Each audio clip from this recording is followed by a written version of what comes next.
J'en serais fière. Déjà, j'estime avoir un grand privilège de vivre de ma passion, d'avoir des propositions. Donc, j'ai pas envie de. Je pense qu'une carrière, ça se fait aussi sur les rôles qu'on refuse. Et j'ai envie de défendre des projets qui me tiennent vraiment à cœur. Pas de menacer des films en les faisant pour les mauvaises raisons. Pour moi, l'engagement humain, il se fait dans tes choix, justement. C'est pour ça que je l'ai choisi scrupuleusement. Et il se fait pour mettre en lumière des choses qu'on laisse à l'ombre, que ce soit dans le milieu carcéral ou l'anarchie. J'ai jamais pensé. Ouais, peut-être cette noirceur que je mettrai jamais entièrement à nu ou à exécution, je sais pas. Ouais, comme tout le monde, j'ai l'amour du risque.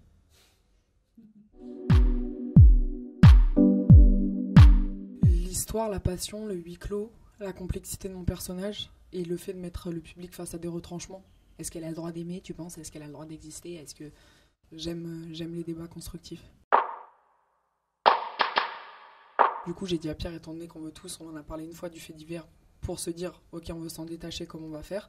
Je lui ai dit, laisse-moi trouver la raison de ma peine, laisse-moi ce secret-là, je te le ferai partager si t'en as envie et besoin, et comme ça on s'éloignera de l'affaire. Donc on a monté notre plan dans notre tête de quel est son passif, quel genre de manipulatrice ça a pu être, quelle est sa limite, et qu'un soir ça aurait dérapé avec un homme ou un client, et que là ça serait arrivé à 100, parce qu'il fallait quand même justifier les 9 ans de peine. Alors on a fait 4 mois à Fleury-Mérogis d'atelier d'improvisation avec Pierre, qui s'est battu et démené pour avoir les autorisations, etc. C'était quelque chose d'assez simple, d'assez fluide et très humain. On arrivait, on prenait des situations ou des scènes de films, on les rejouait avec les détenus. Quand dans le cours, il y en avait beaucoup qui parlaient pas français, on faisait des jeux, des mimes, des jeux dans le corps. Et ça a été quelque chose d'hyper réciproque et un plaisir commun en fait à jouer.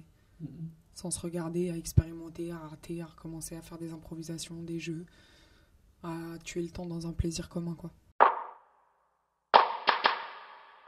Mais c'est ça qui fait la force du propos, parce que les personnages, c'est des gens que moralement tout oppose, et nous, on est deux êtres que le corps ou le travail peut opposer, que l'amour des mots peut opposer, enfin en tout cas se retrouvent dans des univers complètement différents, parce qu'opposer, non, je pense pas. On a une passion commune, on a un désir de faire les choses bien qui est hyper commun, donc on s'est apprivoisé d'une manière différente, naturelle, corporelle, complice, et justement dans cette différence-là.